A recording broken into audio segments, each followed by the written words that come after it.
So you at home, I hope you had a good time writing. Your writing time has ended.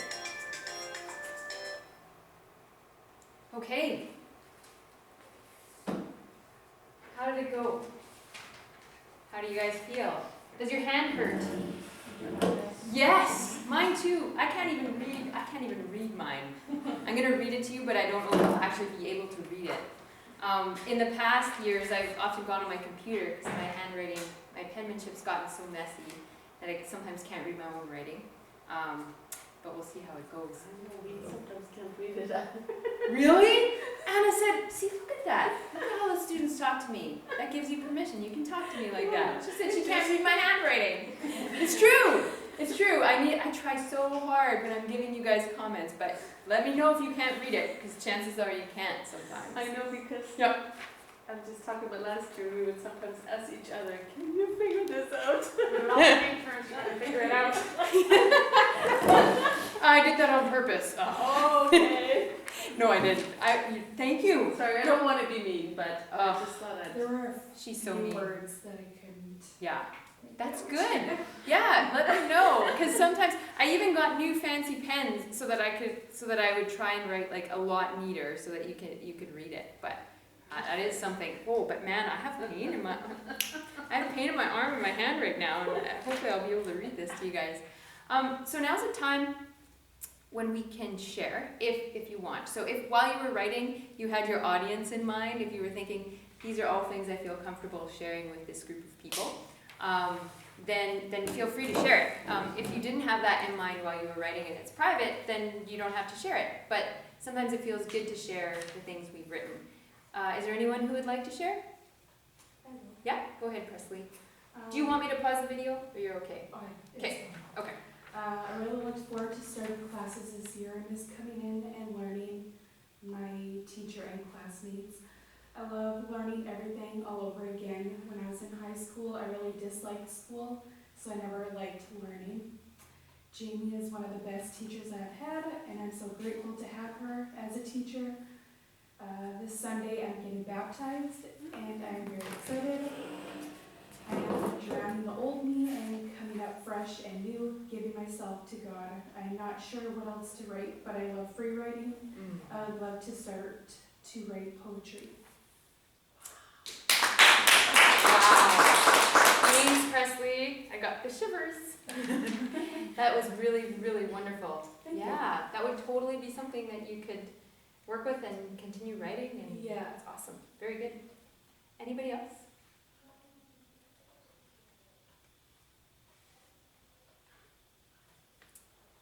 Okay.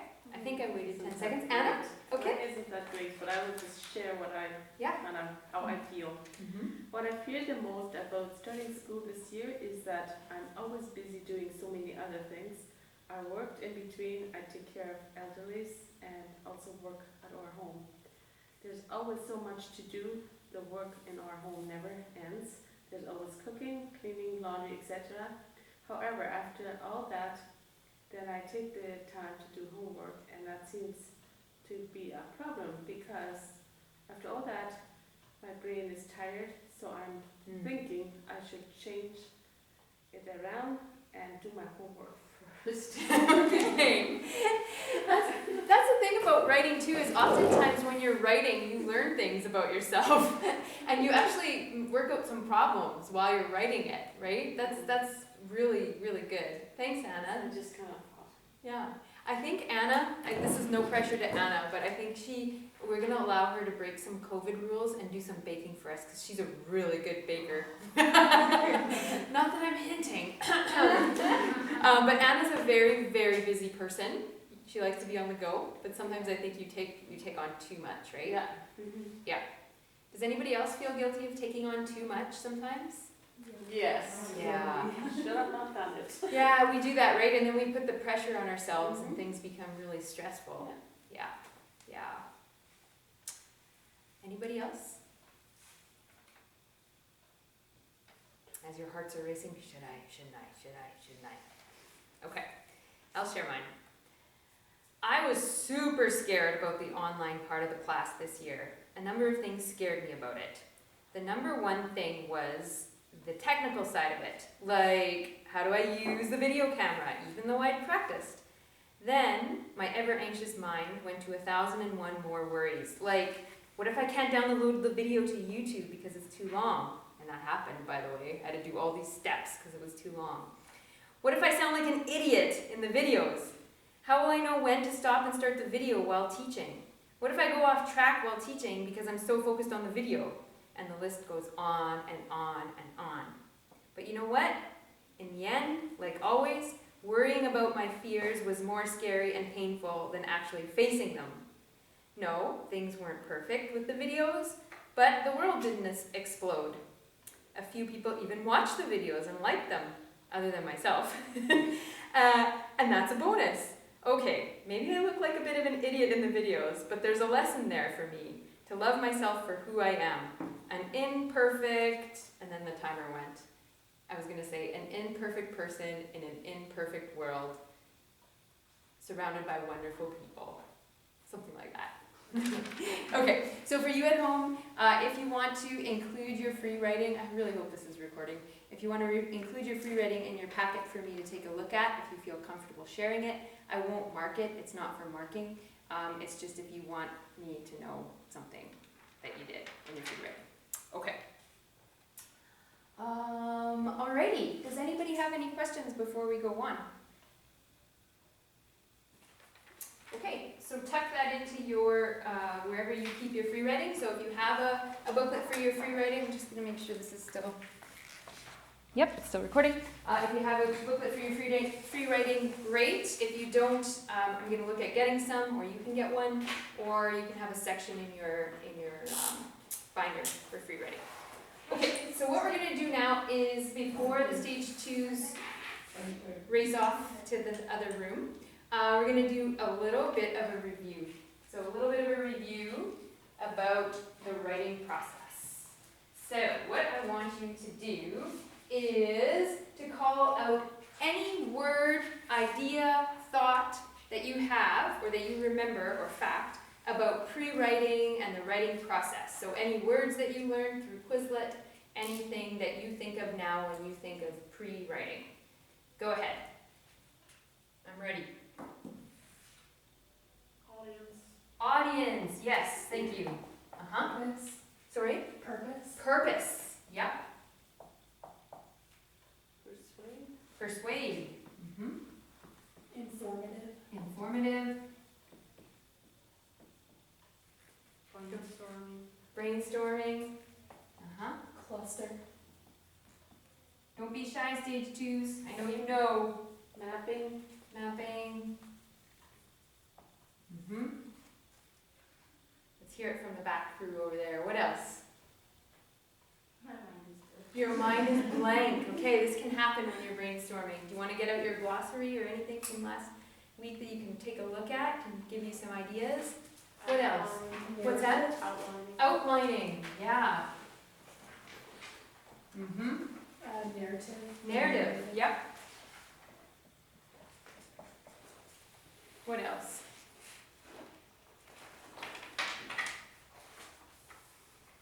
I gotta hear one from the back. What's that? Topic. Topic, yeah. What else?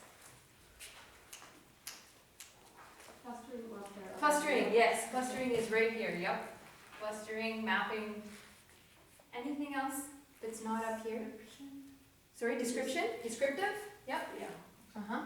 Expository. Expository, you're right. Yeah. Main idea. Main idea, yeah. Any Strategies. strategies? Yep. I don't know if I spelled that right. I'm okay with that though. No, I'm not. Yes? You were gonna say something, Trudy? Okay. Anybody else? Okay, so here we have some ideas and some thoughts when we think about pre-writing. What would happen if I wrote this down?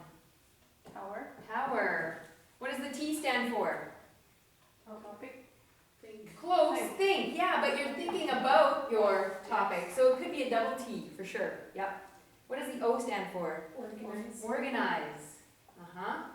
What does the W stand for? Right. Right.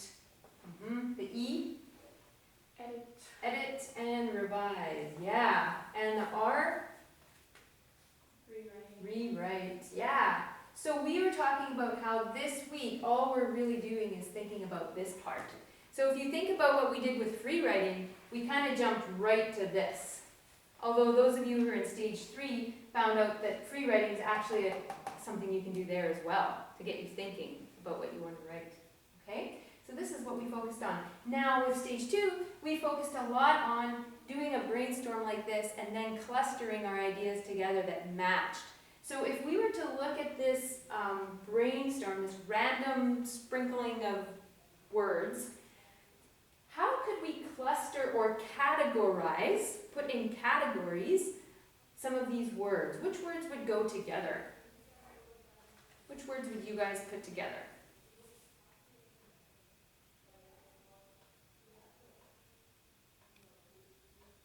Topic and purpose and audience would all go together. Yeah, so Trudy, why would you cluster those together? Because you need to have all 3 to even start. Ah, so you need these 3 to start. Right. So you need to think about, well, what am I going to write about? If I haven't told you, then you got to think, well, what do I write about? So what am I interested in, right? Why do I want to write about that? Do I want to tell somebody how to make pickles? Or do I want to describe how beautiful and tasty pickles are? Or do I want to write a story about the history of pickles? I don't even know why. Pickles is the first thing that popped in my head. I must be hungry for pickles, okay? So your purpose is like, why do you want to write about, like, what are you going to say about pickles? Okay, and then you got to think of, well, who's your audience? Okay, if I'm describing how to make them, it might be for my daughter because she wants all my recipes before she goes off to university, right? If it's to describe how they make me feel, why would I want to describe how I feel about pickles? I don't know. Okay, who's going to read that? Who is my audience? Okay, awesome. What else would go together? What else do you guys think would go together? Brainstorming, clustering, and mapping. Okay, so why would you put these together, Presley? So you need to brainstorm and then cluster it and also map it. Okay, so these are your strategies. So could we even take this word strategy and put it and make that our heading? Sure. And what other, is there another one that we're missing that could go in here? Main idea. Okay, sure. So when you're doing that, you're thinking about your main idea. So the main idea could go there? Outline. Outlining, yeah, because that's another way of organizing. So these are all kind of organizing, pre-writing strategies, right? So they could all go together. Now, what about these? We did not talk about these with stage 2. So stage 3, you need to teach us what is a narrative, what is expository, informative, persuade, and descriptive. What do those have to do with writing? Different types of writing. They're different types of writing. Yeah, they all have a different purpose, right? So these are different types of writing. So depending on why you want to write, you would choose this type of writing. If I want to tell a story about how beautiful pickles are and the first jar of pickles I got from my Oma, I would be writing a narrative, which is a story. If I want to describe the history of pickles, how they came to be and who invented pickles, I would be writing expository, and informative is a kind of expository writing. If I wanted to persuade you that pickles are the best canned food that you can make, then I'm doing persuasive writing. And if I just want to describe pickles and what they look like and taste like, that's descriptive. Okay? Good job. You guys are so smart. Awesome. Anybody have any questions or want to add anything to that? Or wonder what the heck this is all about? Everybody's good? Okay. So I'm going to press pause on our little camera here.